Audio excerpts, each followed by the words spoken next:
네, 이번엔 미래에셋증권 연결해서 밤사이 미국 증시 상황 알아보겠습니다. 서상영 본부장님 안녕하세요. 네, 안녕하십니까. 네, 미국 증시가 지난 금요일에는 하락을 했었는데 오늘은 상승 마감을 했습니다. 어떤 흐름이었죠? 일단 미증시는 금요일 악재성 재료로 하락을 했었던 대형 기술주 중심으로 되돌림이 유입되면서 상승 출발을 했습니다.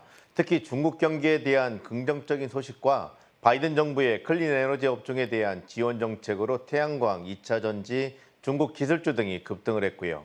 그렇지만 미국 10년물 국채금리가 높은 인플레 기대로 3%를 상회하자 한때 하락하는 등 변동성을 확대한 가운데 호재성 재료가 유입된 종목 중심으로 강세를 보이면서 상승 마감을 했습니다.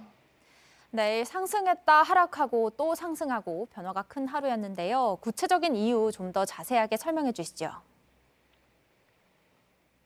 일단 지난 금요일 일론 머스크의 경기 침체 언급에도 불구하고 중국 정부의 적극적인 부양책으로 하반기 중국 성장률이 목표했던 5%대에 달할 것이라는 전망이 부각되자 나스닥이 장중 한때 2% 가까이 상승하는 등 견고한 모습을 좀 보였습니다.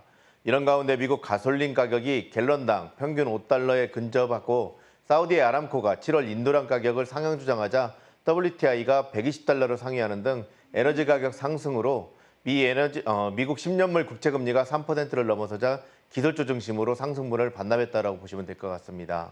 그래서 하락을 했군요. 그렇다면 상승 요인은 뭔가요? 일단 바이든 행정부가 태양광 패널 관세 면제 발표와 클린 에너지 지원을 위한 국방물자 생산법 발동 계획이 알려지자 태양광 업종은 물론 전기차, 2차 전지 업종 등도 강세를 좀 보였었고요. 중국 정부의 디디글로벌에 대한 규제 완화 언급으로 중국 기업들이 급등을 했습니다. 비록 큰 틀에서는 경기에 대한 자신감 결여 속에서 높은 인플레로 인한 연준의 공격적인 금리 인상 이슈에 영향을 받고 있는 것으로 추정되지만 호재성 재료에도 민감한 반응을 보이는 등 방향성이 없이 업종 차별화가 진행되는 경향들을 보이고 있다고 보시면 될 것 같습니다. 네, 우리 주식시장은 어제는 휴장이었는데요. 오늘은 어떤 모습을 보일까요?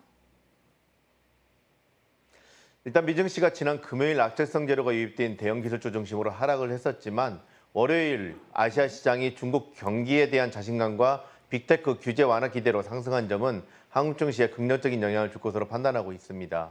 이와 함께 월요일 미증시가 호재성 재료가 유입된 업종 중심으로 강세를 보인 점 또한 우호적이고요.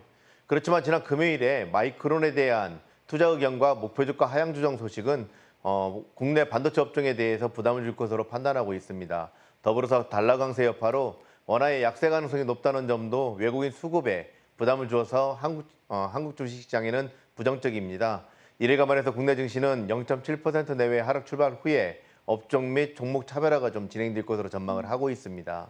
네, 업종이나 종목에 따라서 좀 다르겠네요. 네, 말씀 잘 들었습니다. 지금까지 미래에셋증권의 서상영 본부장이었습니다.